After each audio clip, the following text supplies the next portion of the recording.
حقیقت میں عید کا دن جو ہے وہ بندوں کے لیے نتیجے کا دن ہے، رزلٹ کا دن ہے، پھل اور ثمر کا دن ہے۔ جو بندے اللہ رب العزت کے حکم پر اس کی رضا کے مطابق اس کی فرما برداری کرتے ہیں، اللہ رب العزت عید کی شکل میں انہیں یہ نعمتیں عطا فرماتا ہے۔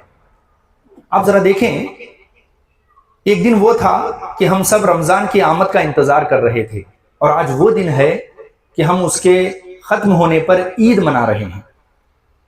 انسان اگر اپنی زندگی پر غور کرے تو اسے پتا چلے گا کہ انسان کی زندگی بہت تیزی سے گزرتی چلی جا رہی ہے، اس کا ہر آنے والا دن بڑی تیزی سے گزرتا چلا جا رہا ہے۔ رمضان المبارک کا بابرکت مہینہ اس شخص سے بھی گزر گیا جس نے رمضان کے روزے رکھے، 5 وقتہ نماز کی اس نے پابندی کی، تراویح کا اہتمام کیا، قرآن مجید کی تلاوت کی، صدقہ و خیرات کیا۔ اس سے بھی رمضان گزر گیا، اور اس سے بھی رمضان گزر گیا جس نے نہ روزے رکھے، نہ 5 وقتہ نماز کی پابندی کی، نہ تراویح کا اہتمام کیا، نہ قرآن مجید کی تلاوت کی، نہ صدقہ و خیرات کیا۔ دونوں سے رمضان گزر گیا، مگر کسی سے وقت نہیں رکا۔ لیکن کامیاب ہوا وہ شخص جس نے رمضان کو اور اس کے ایک ایک دن کو، ایک ایک لمحے کو، ایک ایک گھڑی کو اپنے رب کے بتائے ہوئے راستے پہ گزارا، اپنے رب کے بتائے ہوئے طریقے سے بسر کیا، وہ کامیاب ہوا۔ وقت کسی سے نہیں رکا، وقت کسی سے نہیں رکا۔ اس لیے، اور ظاہری اعتبار سے دیکھیں تو دونوں طرح کے لوگ خوشیاں منا رہے ہیں۔ ظاہری وجود کے اعتبار سے وہ بھی خوشیاں منا رہا ہے جس نے رمضان کے حقوق کو ادا کرنے کی کوشش کی، اور وہ بھی خوشیاں منا رہا ہے جس نے رمضان کا کوئی احترام نہیں کیا، اس کے کوئی حقوق ادا نہیں کرے۔ لیکن دل حقیقت میں اس کا خوش ہے جس نے رمضان کا احترام کیا، اس کے حقوق کو ادا کرنے کی کوشش کی، اور کیوں نہ اس کی روح خوش ہو۔ حضور علیہ السلام خود فرماتے ہیں، من صام رمضان ایمانا و احتسابا غفر له ما تقدم من ذنبه۔ جو کوئی بندہ ایمان اور یقین کے ساتھ رمضان کے روزے رکھتا ہے، رمضان کا احترام کرتا ہے، اللہ اس کے پچھلے سارے گناہ معاف کر دیتا ہے۔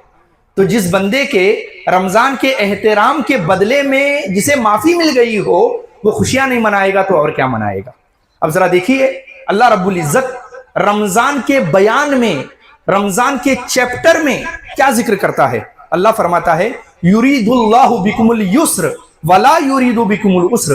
اے میرے بندو، یہ جو میں نے تمہیں بھوکا رکھا ہے صبح سے شام تک پورا 1 مہینہ، یاد رکھو میں تمہارے اوپر سختی نہیں چاہتا، میں تو تمہارے لیے آسانی چاہتا ہوں۔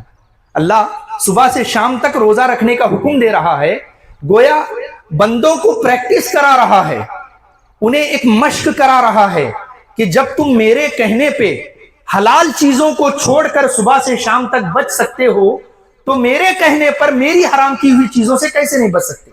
بس ذرا کوشش کر کے دیکھو، ہمت کر کے دیکھو۔ اسی لیے صوفیاء اکرام فرماتے ہیں، جو بندہ 12، 13، 14 گھنٹے کا روزہ رکھتا ہے اور اللہ کے حکموں پر عمل کرتا ہے، اللہ رب العزت اسے افطاری کی خوشی عطا فرماتا ہے، اور اسے عید کا دن خوشی کے طور پہ عطا فرماتا ہے۔ لیکن جو بندہ 60 سال، 70 سال، 80 سال، 90 سال پوری زندگی اللہ کے بتائے ہوئے طریقے پہ عمل کر کے روزہ رکھ کر زندگی گزارتا ہے، یعنی وہ کام کرتا ہے جس سے اللہ نے حکم دیا، اور وہ کام نہیں کرتا جس سے اللہ نے روک دیا ہے، اگر کوئی اس طرح زندگی بسر کرتا ہے تو اللہ افطاری کی صورت میں ایمان کی موت عطا فرماتا ہے، اور جنت میں اپنے دیدار کے ذریعے عید عطا فرماتا ہے۔ روزہ کتنا بھی بڑا کیوں نہ ہو، چند گھنٹوں کا ہوتا ہے، لیکن جو ساری زندگی اسی طرح زندگی گزارتا ہے، اللہ اسے جس طرح لذت افطاری کے وقت ملتی ہے، اسی طرح لذت اسے موت کے وقت اللہ کلمے کی توفیق دے کر عطا کرتا ہے۔ اور جتنی خوشی عید کے دن ملتی ہے، عید کا دن کتنا بھی بڑا کیوں نہ ہو، 24 گھنٹے کا ہوتا ہے، اس سے زیادہ بڑا نہیں ہو سکتا۔ اگر رات دن پورا جگ کر گزاریں، 24 گھنٹے سے زیادہ خوشی نہیں مل سکتی۔ لیکن جو بندہ اللہ اور اس کے رسول کے بتائے ہوئے طریقے پہ زندگی بسر کرتا ہے، اللہ اسے جنت میں پوری زندگی کی ہمیشہ ہمیشہ کی عید عطا فرماتا ہے۔ اب ذرا دیکھیں، اللہ فرماتا ہے، یرید اللہ بکم اليسر ولا یرید بکم العسر۔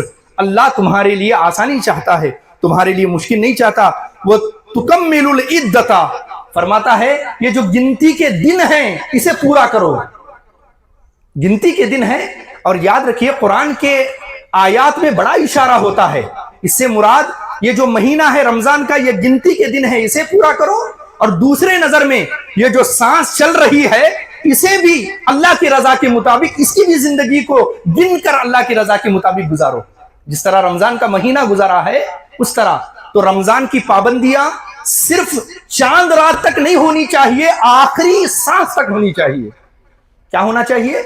چاند رات تک نہیں ہونی چاہیے. جو پابندیاں اللہ نے لگائی تھی، بہت سے لوگ ٹی وی سے بچ رہے تھے، فحش ویڈیو دیکھنے سے بچ رہے تھے، بہت سی چیزوں سے بچ رہے تھے، لیکن یہ پابندی صرف چاند رات نہیں ہونی چاہیے بلکہ آخری سانس تک ہونی چاہیے. کیونکہ اللہ فرما رہا ہے یہ تو گنتی کے دن ہیں.